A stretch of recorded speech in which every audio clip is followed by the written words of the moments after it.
Congratulations on meeting your demise at the hands of a mermaid. Welcome to the afterlife, where you must be wondering how you could have avoided this unfortunate fate. There's nothing more irritating than going for your daily run, only to have it interrupted by a random mermaid who wants to drown you. Mermaids, a topic that we are all somewhat familiar with by now, have a rather twisted and dark history in various regions. The most common depiction of a mermaid is an aquatic creature with the upper body of a woman and the lower body of a fish. However, this description can vary depending on the cultural context.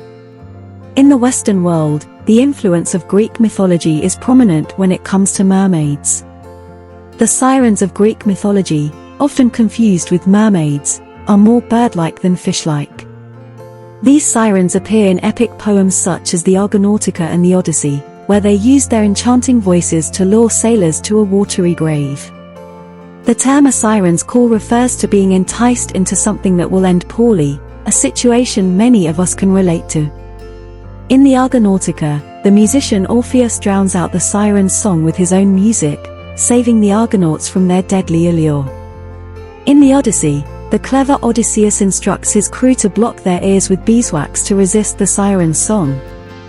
However, being curious, Odysseus desires to hear the song without succumbing to its fatal consequences. He orders his crew to tie him to the mast of the ship and ignore his pleas, ensuring their safe passage. It was believed that if a man heard the siren's song and survived, the sirens themselves would be compelled to drown in the sea. Over time, the imagery of sirens shifted from bird-like creatures to women with fishtails during the Hellenistic period, particularly influenced by Roman authors such as Hyginus and Ovid.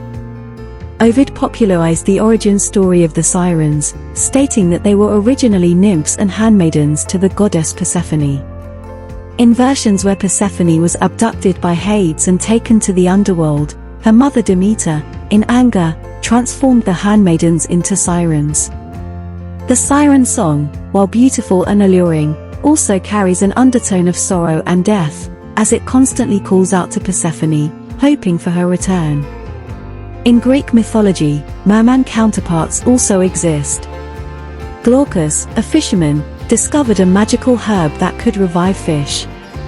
Curious about its effects on mortals, he consumed it, resulting in his transformation into a merman with a fishtail. Although considered immortal, Glaucus struggled to accept his new form until he was taught the secrets of the sea and prophecy by other sea deities. He became known as a guide for those lost at sea, appearing to them and providing assistance. One notable appearance of a merman in Greek mythology is Triton, the son of Poseidon and Amphitrite. Unlike his parents, Triton is described as a half-man, half-fish creature, acting as his father's messenger within the sea. Moving to the eastern parts of the Mediterranean and Mesopotamia, we encounter the mermaid stories of Atargatis, a Mesopotamian goddess. She fell in love with a human shepherd who drowned in a lake. Unable to bear the separation, Atargatis attempted to drown herself but was transformed into a fish by the gods, with her upper body remaining that of a woman due to her enduring beauty. The 1001 Nights collection also offers intriguing tales about mermaids, known as ninya in Japan, which means human fish. These creatures, far from being seductive mermaids, resemble mostly fish with only their heads resembling humans. They are depicted with golden horns, a red belly, and additional eyes around their torsos. Hunting and capturing ninya required a large group due to their immense size of approximately 35 feet.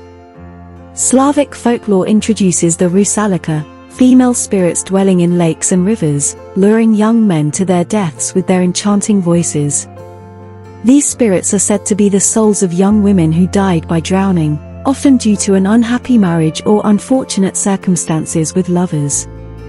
In some cases, it could be the result of hiding an unwanted pregnancy, leading to drowning as a means of concealment. The Rusalikas spend their time seeking vengeance, but before the 19th century, they were also associated with fertility. During spring, they emerged from the water and roamed fields, transferring their essence to nurture crops. In Poland, rusalika prefer to tickle their victims to death rather than drowning them, adding another horrifying aspect to their nature. They can also alter their appearance to suit their victims' desires, appearing as beautiful women from a distance but revealing their true form up close, with moldy green hair and distorted faces. It's worth noting that the rusalika were not always considered malevolent. Their perception as evil spirits developed during the 19th century. Mermaid folklore spans various cultures and time periods, each with its unique and fascinating tales. From Greek mythology to Mesopotamian legends, Japanese folklore, and Slavic traditions, mermaids have captured our imagination and instilled both fascination and fear. If their spirit found rest, although not being half woman and half fish, these beings share numerous similarities with mermaids. They possess vibrant, colorful hair and embody the concept of beauty. Most rusalika had to remain partially submerged in water, limiting their visits to land. The rusalika symbolized immense beauty, simultaneously feared and respected. References to mermaids also emerged in medieval Britain and Ireland, where encountering a mermaid at sea was considered an ill omen. Mermaids were believed to foretell troublesome weather or disasters, and at times, they themselves caused misfortune. The Ballad of Sir Patrick Spens recounts the enigmatic mermaid who alternated between warning sailors of never reaching land and falsely reassuring them that the shore was near. Those not lost at sea could discern that they were far from land, destined to crash into rocks. Cautionary tales existed of mermaids drowning people who ventured too close to rivers and lakes. However, a few stories portrayed mermaids as benevolent beings, rescuing and imparting knowledge of natural medicines and cures to drowning individuals.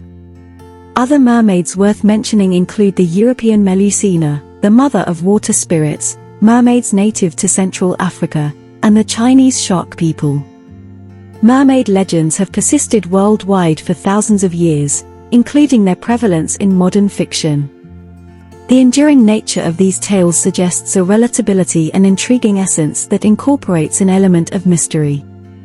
Mermaids captivate people through their tragic past and the duality they embody: beauty above the water's surface and a mysterious, cold, and unforgiving nature below. This juxtaposition reflects our historical and ongoing perception of the ocean as simultaneously alluring and treacherous. Mermaids represent just one among many mythical creatures created to explain these narratives. They also serve as a reminder that appearances can be deceiving. Furthermore, this video is sponsored by Raycon, offering affordable premium wireless earbuds in various colors and designs. Raycon prioritizes the customer experience, providing a 45-day return policy. These earbuds offer 6 hours of playtime and exceptional comfort, allowing for prolonged use without discomfort. With seamless Bluetooth pairing, you can move away from your screen and still enjoy your audio. Whether you're engaged in chores or seeking relaxation, Raycon earbuds stay securely in place during exercises, making them a suitable choice for active individuals. To enjoy a 15% discount, visit buyaracon.com or use the link in the description. Explore Raycon today to support the channel. This is Mythology and Fiction Explained, reminding you to perhaps steer clear of encounters with fish women.